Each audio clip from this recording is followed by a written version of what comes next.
En 56 ans, notre pays n'a pas beaucoup avancé sur le chemin du développement économique et social. Dixit le président Patrice Talon. Ces propos tenus à l'occasion du traditionnel discours à la nation à la veille de la commémoration de l'indépendance visent à rappeler l'urgence des réformes qu'il entend mettre en œuvre. Après l'épisode du désert de compétences qui a fait couler beaucoup d'encre et de salive, c'est un autre pavé jeté dans la mare par le chef de l'État béninois et les réactions sont diverses. Il y a du trop politiquement correct. Le discours du chef de l'État qui traitait des grandes institutions, de l'unité et du développement était un discours remarquable de chef de l'État. Du soutien familial. Rien que le début, en 3 mois, il y a eu beaucoup de changements. Les choses qu'on n'a pas eu le courage de dire et qu'on a tues depuis longtemps, il les sort des tiroirs. Donc il va de l'avant.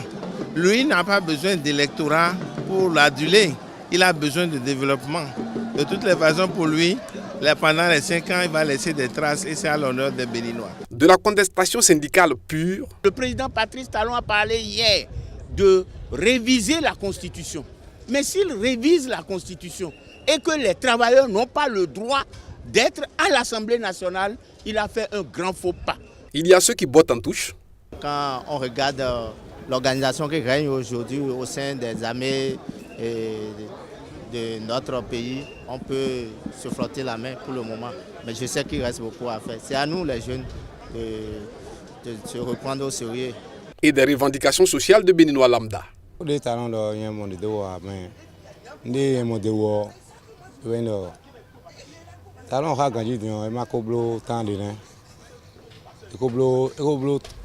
Sur le discours du président Talon, je n'ai pas grande chose à dire. Je suis optimiste. Il n'a pas encore fait 5 mois à la tête du pays. Donc nous devons prendre notre mal en patience. Par la grâce de Dieu, tout ira bien. Nous devons attendre la fin de cette année pour voir que les choses ont vraiment changé. De plus, le président ne peut pas partager de l'argent à toute la population. Chose impossible. La seule chose à faire, c'est de garder notre calme.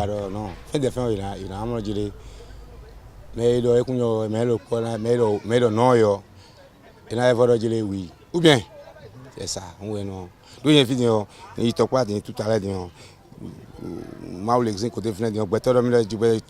Concernant les propos du président de la République, sans vous mentir, bien avant son arrivée, le pays, ça allait mieux. Mais depuis son avènement, disons que ça ne va pas du tout, ça ne va pas. Il y a beaucoup de choses à revoir.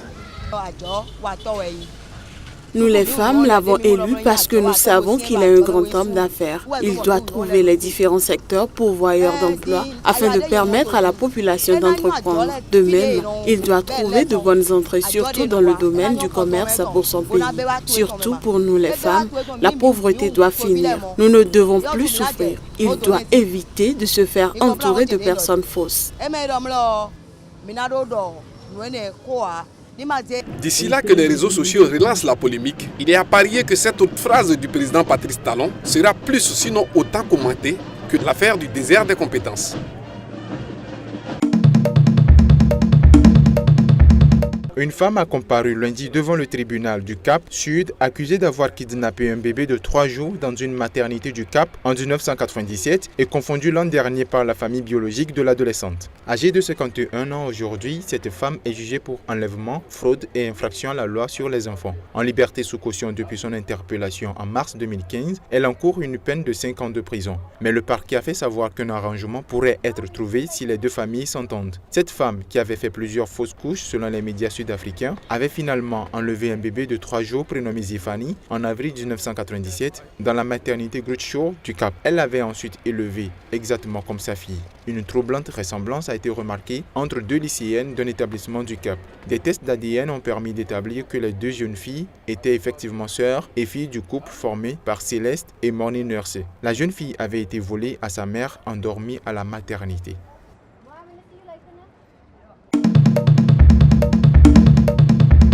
Le chef du gouvernement d'Union nationale libyen GNA, Fayez Al-Sarraj, s'est rendu lundi à Misrata pour visiter le centre de commandement des opérations à Sirte.